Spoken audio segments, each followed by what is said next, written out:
Hello and welcome to another great episode of the Great Debaters Contest. I am your host, Austin Nyambok. And I am Mariam Bishar. You can only raise a child such that after 18 years of age, they are able to fend for themselves, assuming that Africa is a child. So, should foreign aid be ended and replaced with trade? Gracing us with their presence today on the stage are Limuru Girls and Alliance High School, both academic giants in their own right, but we want to see their debating wit.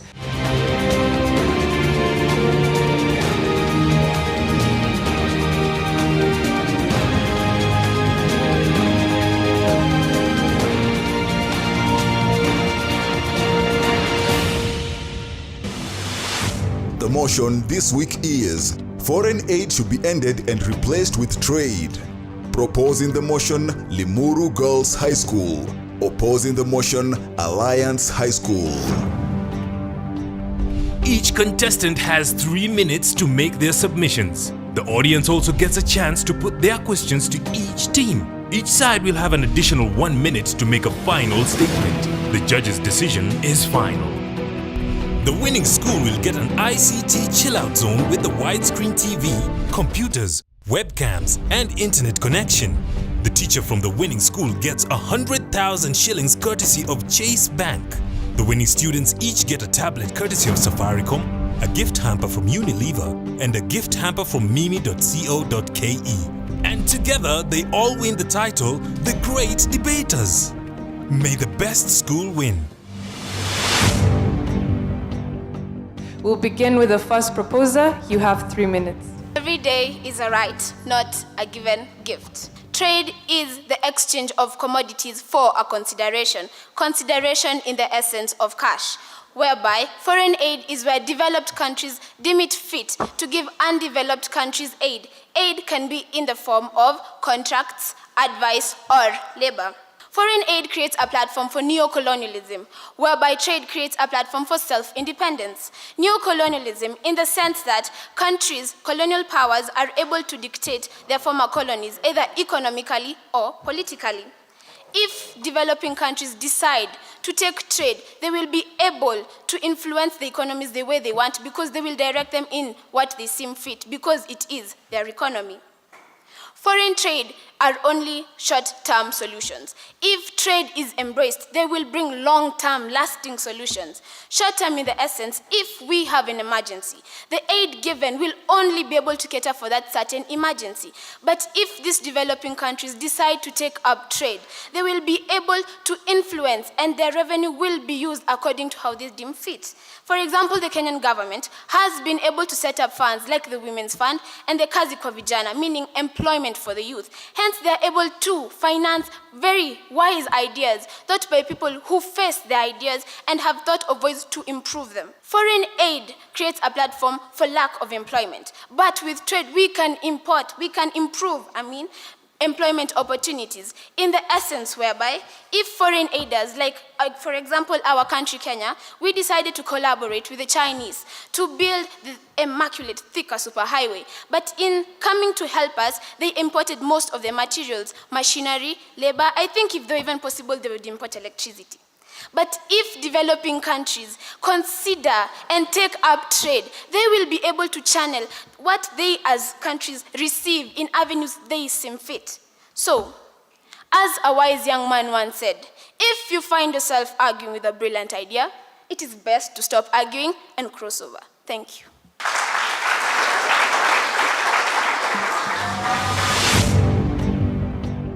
First opposer, you have 3 minutes. My name is Jesse Kimotho from the opposing team. Now, regardless of both China and India busy signing deals in Africa, regardless of population exploding, our natural resources depleting, regardless of this adverse balance of trade in the country, the disasters and frequent bombing attacks, regardless of tropic diseases and research on HIV cure, we can't just bumble through this crisis and ignore the significance of foreign aid. Now, what, in the meantime, will happen to the starving Kenyans, the poverty-stricken Zambians, Mauritania, Guinea, Burkina Faso, Chad, and Rwanda, whose 70% of government spending comes from foreign aid? Now, simple solutions for economic growth. Now, the governments in Africa should use foreign aid to create stable governments, do away with corruption, promote human rights, enable transparent information and rule of law, not to mention create an economic environment before we embark on trade.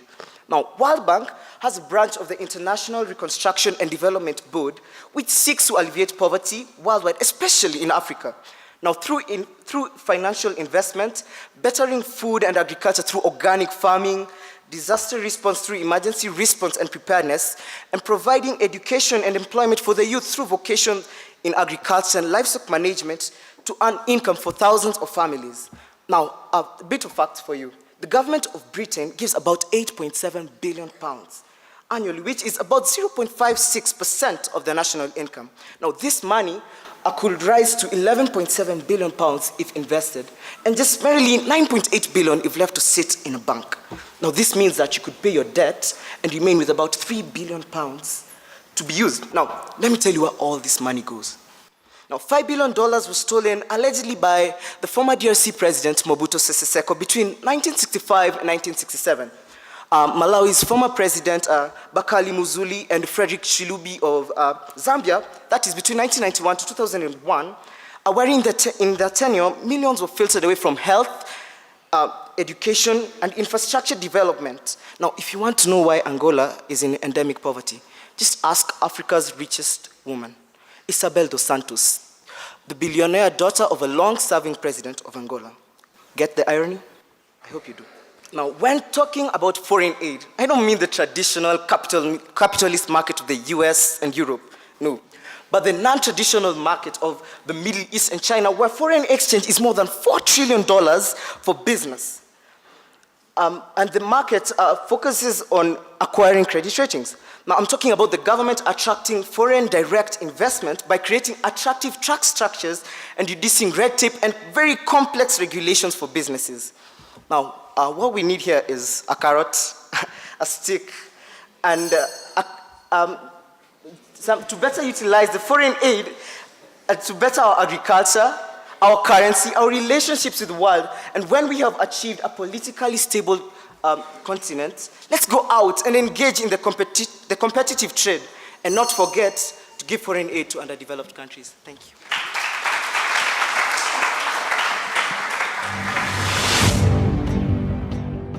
Time for a rebuttal from the proposing team. You have 3 minutes.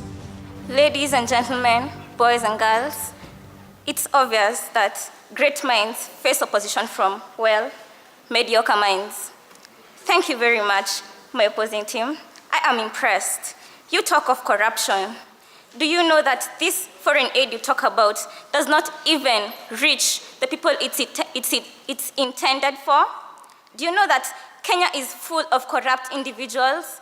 Do you know that the reason why African economies do not develop is mainly because of corruption?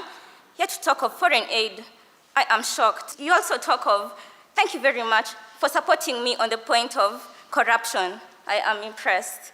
On to my next point. In alleviating poverty, tell me, how many countries in Africa has poverty been alleviated?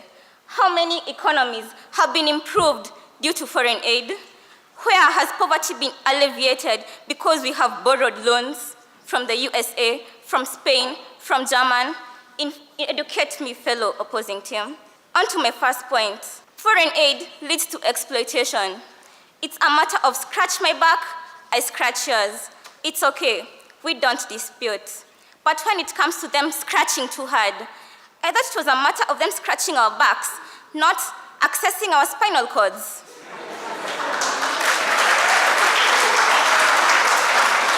Take the Chinese, for example. They came, they are helping us do this and the other in infrastructure. It's okay. They come with their manpower, just as my colleague said. They come with their labor. It's okay. They also come with their machinery. I even suspect that if they could come with their sufurias, their rice, their chicken, because they do not want to spend even a single cent on Kenyan soil. If that is not exploitation, tell me what is. Fellow worthy opponents, what's the problem? Why don't you want to embrace trade and learn to depend on yourselves? Is it self-esteem? Isn't your ego too high? Don't you believe in yourselves? Let's get past our self-esteem issues and realize that we can depend on ourselves. We can be self-independent. It starts with believing in yourself. It comes a time when you are the only person who believes in yourself. Yet to go so far, and you look back and wonder how you ever came this far. Let that be the case for Kenya. Because everything is for a season. Kenya is not master of the game when it comes to industrialization, but it's okay. Every country started there. Let us believe in ourselves. Embrace trade, because one day you're up, one day you're down. That's life. Deal with it. Thank you.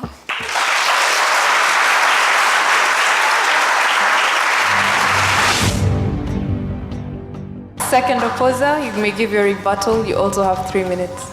Ladies and gentlemen, my name is Vincent Kabubi from the opposing side. My opponent mentioned about scratching our backs through trade, but let's look at our problems. They extend beyond our backs and towards our spinal cord, so I think we should really look at that. We export our coffee under processed and get it back as Nescafe, which is more expensive. Look at the profit margins, they are low.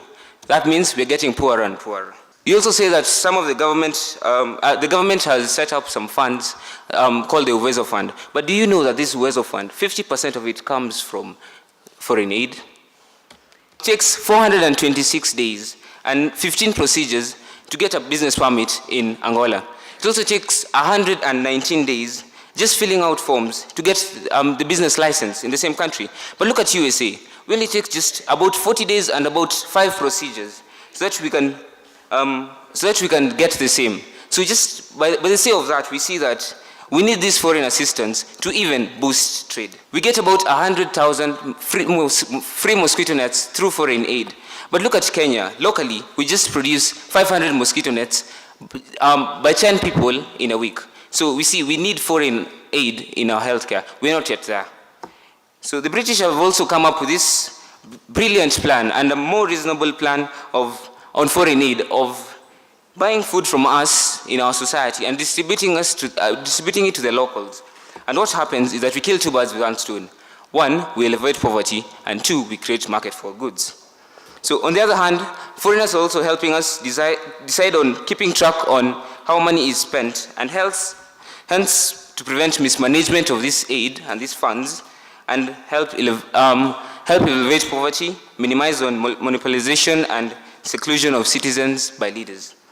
David Cameron says that foreign aid will and would help if there is a golden thread of stable government, lack of corruption, human rights, transparent information, and rule of law. Hence, we should spend foreign aid working on our extremely flawed system, hence equally draw resources for productivity.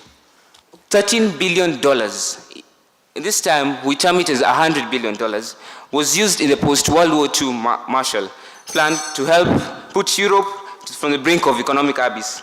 And if that aid could work with a great policy and the right government, we can achieve economic stability, and next time people will be here to debate about whether or not we should give foreign aid to other countries and other continents. By eradication of poverty, I mean institutional changes. We shall be able to compete with Middle East, European, and American markets. Thank you.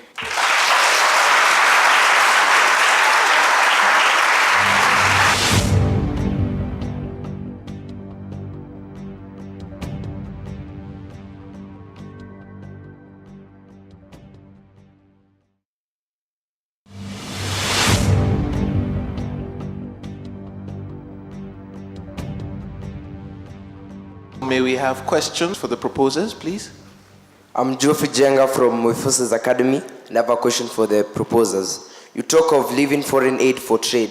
As we all know, most of our products locally are of poor quality compared to the one that we get from other countries. So how are we going to get quality goods if ours currently are of poor quality? How are we going to get that money that we get from foreign aid?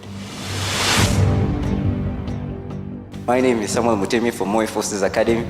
Question to the proposers. I want to ask, you want us to move to trade, but until we get to that utopia you're promising us, we want to know what until then. Will people die? Where will we get our money? How will we survive? Thank you. Opposers? My name is Zaki Dheka from Moi Forces Academy. My question is to the opposers. You talked about increasing the Kenyan currency through foreign aid. Would you please mention to me examples of African countries whose currency increased through foreign aid and how it increased the currency? I'm Joyce Wanchiku from Olympic High School. I have a question to the second speaker, opposer. He talked about being the top of the world. And how do you expect to be the top of the world when you strongly believe in foreign aid? Please try to elaborate on that. May we have the third proposer? Shirley Cynthia Mujera, Limuru Girls School, before you to strongly propose the motion that foreign aid should be ended and replaced with trade. One of my colleagues wants to find out about the poor quality of goods. First and foremost, it should be noted that most of the goods that we produce are actually of really good quality. However, the foreign aid that we receive provide substandard goods. That is why our goods are not marketable enough. To the second question, you asked about the poverty rates within our countries and how we are supposed to alleviate that with foreign aid. Our government, when it's planning the budget for the whole year, there's the contingencies fund. That money caters for emergencies. And once we get involved in trade, the money is going to be boosted to a greater extent. Therefore, we can be able to use that to alleviate poverty. Let me give my first point. Foreign aid leads to overdependence. How, you may ask? How many years has it been since most African states gained independence? How many years has it been ever since we began receiving foreign aid? 50? 50 and above, definitely. However, come to think of it, a country like Liberia has accumulated 3 trillion shillings of foreign aid that it has to pay back to the United States, to Japan, to Spain. Yet the poverty levels in Liberia are hiking higher and higher each and every year. Yet the foreign aid we're receiving, we claim to be alleviating poverty.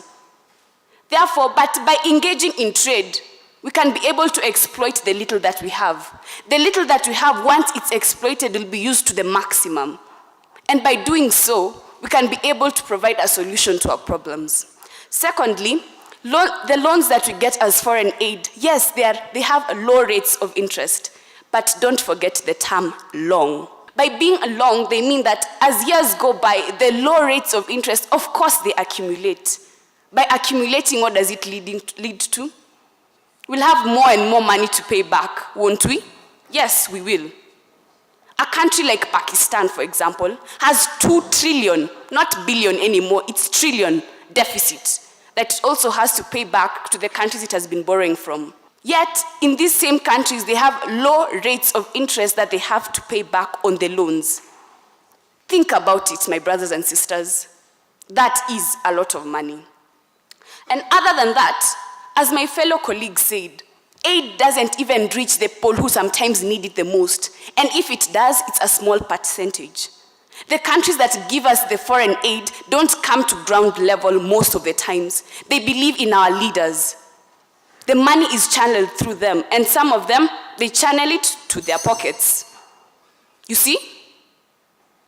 Marriage is medicine to singlehood. Education is medicine to education is medicine to ignorance. And at the same time, trade is medicine to foreign aid. Thank you.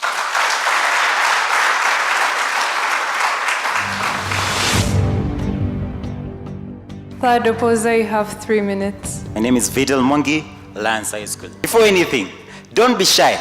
Don't look at your neighbor or who is looking at you. Just take the number down. World Vision, P.O. Box 716, Federal Way, WA 98063. By the way, if you have taken the number, you are supposed to use the same address to look for bettering of children. By the way, you are a foreign aid on your own. You can help people in Zambia. You see? And you know anyone in the slums in Nairobi, anyone in your home country, use the number, help them. It is good. And then, on the questions asked, if I may, about our currency. The truth is, we all agree foreign aid comes to the country. None of our colleagues have come here and said that no, they don't come into the country. They do come, but they are misused by the leaders. So if this foreign aid can be used to stabilize the government, eradicate poverty, eradicate corruption, then we can embark on alleviation of poverty. We can embark on making you rich. Let us look at countries like Sudan and Somalia. By the way, we are talking of Kenya. Kenya has helped Sudan and Somalia to increase their currency rates. We look at using our foreign aids wisely. Look at where trade was supposed to happen, but it failed. Zimbabwe. They chased away all the investors, foreign. They had inflation because they put in a lot of money in their market. So before even we embark on trade, let us look on creating foreign relationships, because let's face it, Africa, ECOWAS is a regional bloc. All of that, most of the countries there, they process cocoa. Who will they sell their cocoa to? We need cars. They are found in the foreign market. Now, strikes from our public sectors are killing our trade. You can see teachers strike. Don't say I say this, but you can see doctors striking outside there. There's a high cost of buying insurance and premiums in the country instead of keeping money to be used as capital because of insecurity in the country. Just the other day, I heard about something being mentioned, Saba. Who wants to get there?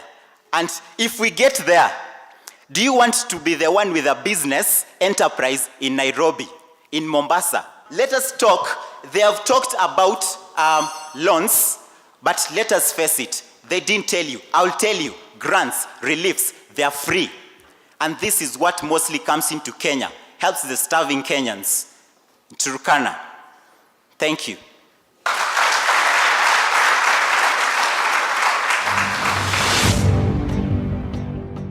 We'll now get closing statements from the two team. A member of the proposing team to take a minute. Shirley Cynthia Mujera, Limuru Girls School, proposing the motion that foreign aid should be ended and replaced with trade. It's saddening sometimes that new ideas are not embraced.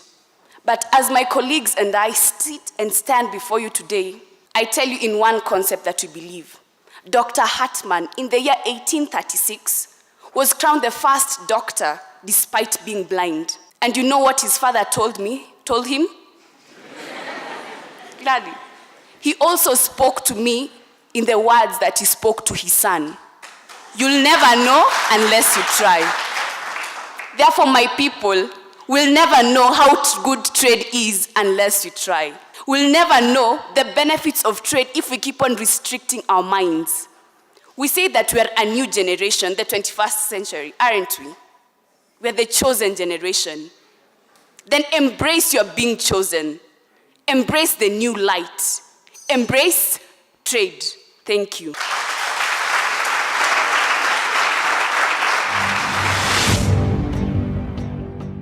A member of the opposing team to take a minute and give us their final submission. Let's all fight against the kind of kleptocratic dictators like Mobutu Sese Seko of Congo.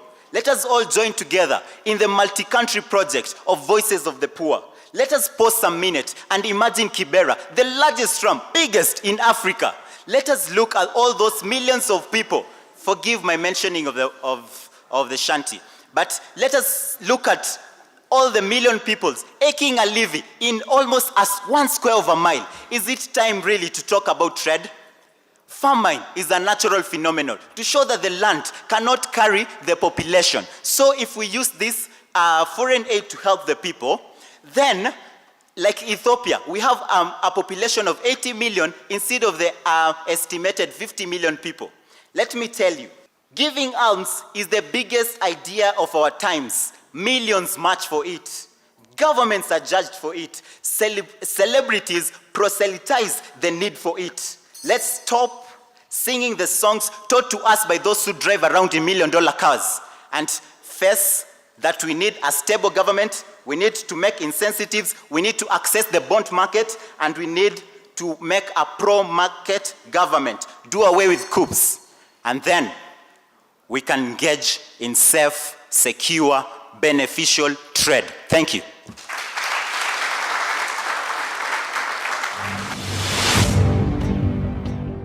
across the board, I don't have a lot of comments to say because this was what I would say excellent.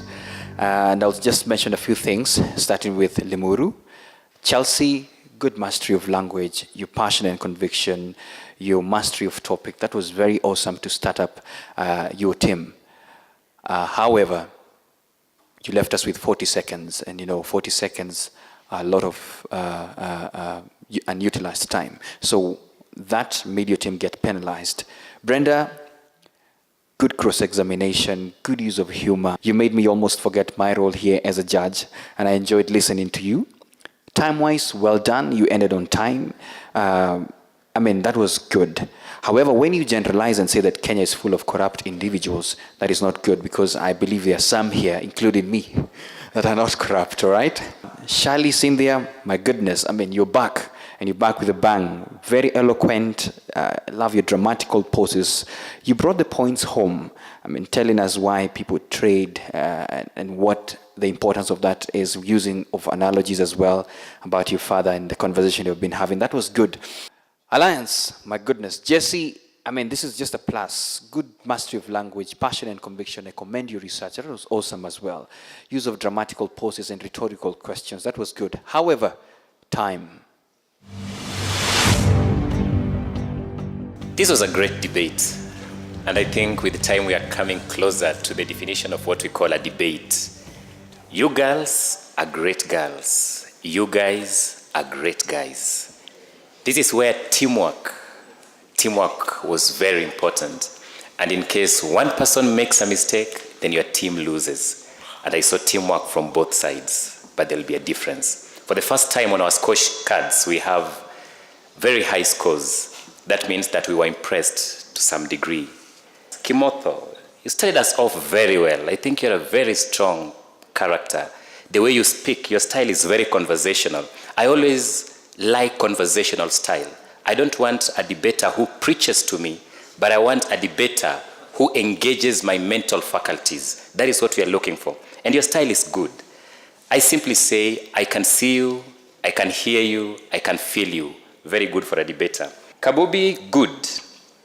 But having spoken after Brenda required you to have upped your game a little, because she left an impression here. By the time you were sitting down, we were already bonding with the debaters. So when you come, or rather when you came, you did well, but you could have done a little bit more. Mwangi, good. Real good debater. Nonetheless, when you're framing questions, be careful. You can frame a question that will give an answer or provoke an answer from the audience, and that answer will confuse you. So ensure that when you frame a question, you frame a content-bound question, not just any other question. But you have a good climax, and you also have careful reference to notes and careful examples. Both teams, you've done us proud. And anyone that proceeds and anyone who loses, don't think that you're a loser. It was quite a spirited fight. Thank you. The Limuru girls, the judges gave you 82.7%.